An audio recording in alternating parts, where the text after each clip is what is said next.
요즘 세상은 정말 디지털 광고 천지잖아요. 이럴 때 어떻게 하면 고객 머릿속에 진짜 경험, 뭔가 잊을 수 없는 인상을 남길 수 있을까요? 오늘 바로 그 얘기를 해보려고 합니다. 단순히 벽을 파는 게 아니라 아예 하나의 세계를 파는 한국 브랜드들의 아주 놀라운 경험 전략, 지금부터 파헤쳐 보겠습니다. 자, 53%. 이게 무슨 숫자일까요? 바로 우리나라 인구의 절반 이상이 아파트에 살고 있다는 뜻입니다. 어마어마하죠. 이게 뭘 의미하냐면요. 건설 시장의 경쟁이 정말 상상을 초월할 정도로 치열하다는 겁니다. 그럼 한번 생각해 보세요. 사실 아파트라는 게 다 비슷비슷해 보이잖아요.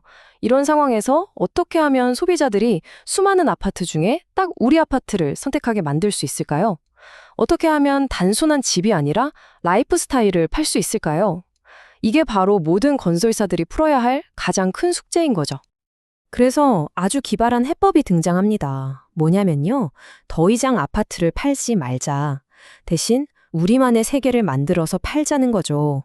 와, 정말 대단한 발상의 전환 아닌가요? 제품을 파는 데서 그치는 게 아니라 고객이 완전히 몰입할 수 있는 경험을 파는 마케팅으로 전략을 확 바꾼 겁니다. 자, 첫 번째 섹션입니다. 이건 그냥 모델하우스가 아니에요. 이 새로운 마케팅 숙제를 풀기 위해서 예전에 단순했던 모델하우스가 어떻게 브랜드의 철학까지 담아내는 멋진 공간으로 진화했는지 그 과정을 한번 따라가 보시죠. 이 진화 과정 정말 흥미롭습니다. 보세요. 1970년대에는 주택전 시관이라고 해서 정말 순수하게 집을 보여주고 파는 데만 집중했어요. 그러다가 1990년대에 주택 문화관이 되면서 여기에 문화 행사 같은 걸 좀 더하기 시작했죠. 자, 그럼 지금은 어떨까요? 지금은 완전히 다른 차원입니다. 브랜드의 모든 걸 경험하게 하는 정교한 플랫폼, 바로 주택 갤러리의 시대가 열린 거죠. 그럼 도대체 주택 갤러리가 뭘까요? 예전처럼 그냥 평면도나 보여주는 그런 곳이 절대 아니에요. 여긴 브랜드의 철학, 그리고 우리는 이런 라이프 스타일을 제안합니다 하는 걸 아주 몰입감 넘치는 경험을 통해서 전달하는 복합 문화 공간입니다. 바로 이걸 스페이스 브랜딩이라고 부르는데 이게 핵심인 거죠. 두 번째 섹션으로 넘어가 볼까요? 바로 공간의 6가지 규칙입니다. 그럼 이렇게 강력한 브랜드 경험은 도대체 어떻게 만들어지는 걸까요? 그 비밀의 구조를 한번 해체해 보겠습니다.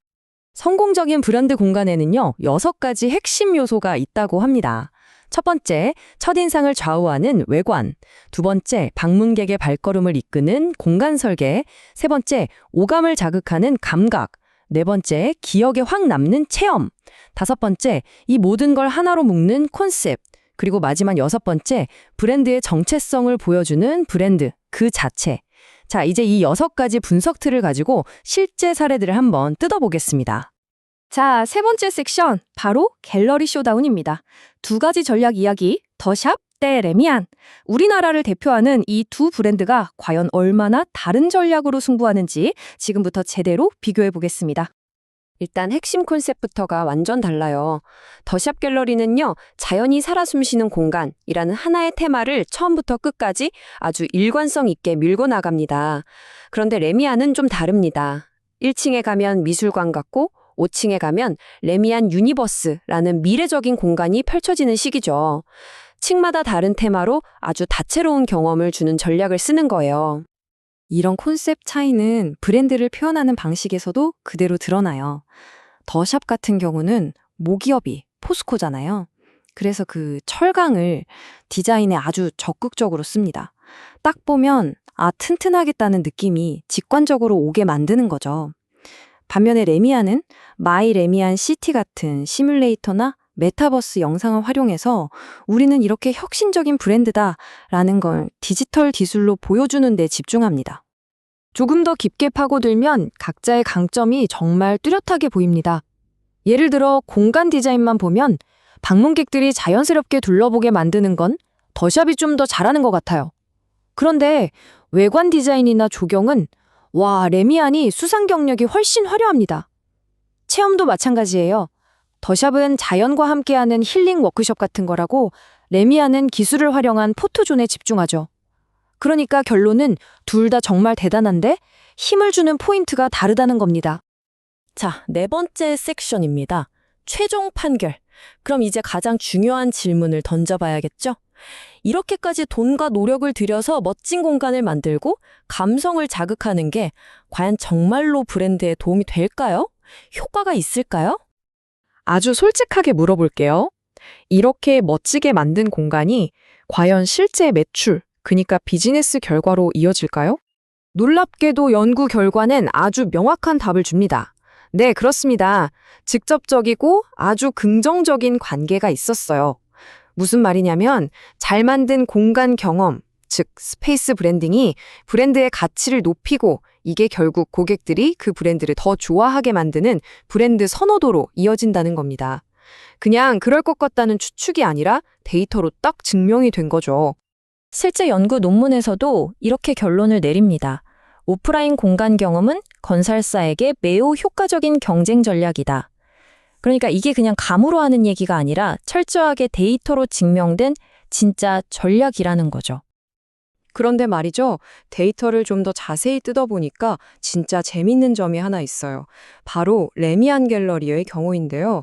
남성 방문객들이 여성 방문객들보다 브랜드를 더 선호한다고 응답한 비율이 눈에 띄게 높았다는 겁니다.